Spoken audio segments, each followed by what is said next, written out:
Hello friends, আজকে যে মেকআপটা দেখতে পাচ্ছ সেটা হচ্ছে আমি শুধু আইটা দেখাবো। আয়ের এখানে যেরকম দাগ পড়ে যায় রিঙ্কেলসের মতো, তো সেই দাগটা যখন আমরা মেকআপ করবো সেই দাগটা একদম প্রপারলি বোঝা যায়, তো সেটাকে কী করে হাইড করব, তো সেটা আজকে দেখাবো। এখানে দেখতে পাচ্ছ আমি বড় করে দেখানোর চেষ্টা করছি। এখানে দেখা যাচ্ছে এরকম দাগগুলো ফেটে ফেটে গেছে মেকআপ করার সময়, তো এটা বোঝা যাচ্ছে যে মেকআপটা প্রপারলি হয়নি। তো সেটা কি করে ঠিক করব, তো সেটা আজকে দেখাবো। তো তার জন্য আমরা যে প্রথমে মেকআপটা করেছিলাম, তো সেই মেকআপের বেসটা ঠিক হয়নি বলে এরকম হয়েছে। তো সেটা ঠিক করার জন্য আমাদের কনসিলারটাকে আবার তার উপর দিয়ে ভালো করে ড্যাব ড্যাব করে এভাবে দিতে হবে,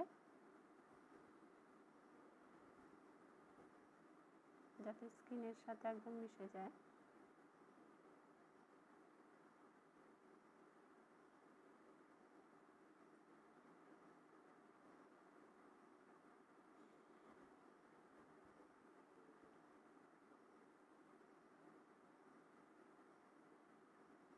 তোমরা দেখতে পাচ্ছ এখন কিন্তু দাগটা নেই, এভাবে ড্যাব ড্যাব করে দিতে হবে।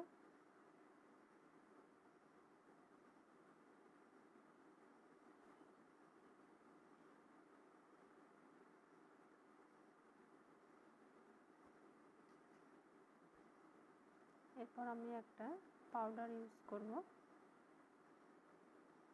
এই পাউডারটা একদম সামান্য পরিমাণ নিয়ে এভাবে দিতে লাগবে।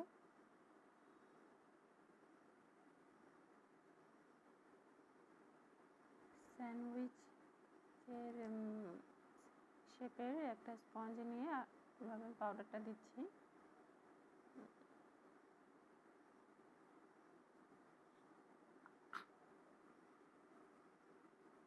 একদম অল্প দিতে হবে, বেশি পাউডারটাকে আমি একটু ঝেড়ে নিলাম।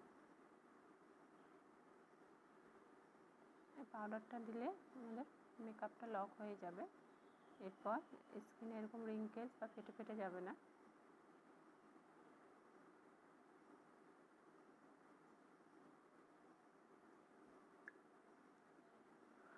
আমি মেকআপ করাই জলপাইগুড়ি থেকে, তো আমি আমার ডেসক্রিপশানে আমার কন্ট্যাক্ট নাম্বার দিয়ে রেখেছি।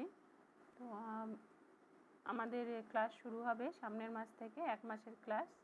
তো যদি আপনারা এই ক্লাস করতে চান তবে কন্ট্যাক্ট করতে পারেন, আমার কন্ট্যাক্ট নাম্বার দেওয়া আছে। যারা যারা করবেন তারা যোগাযোগ করবেন। টাটা, ভালো থেকে সবাই।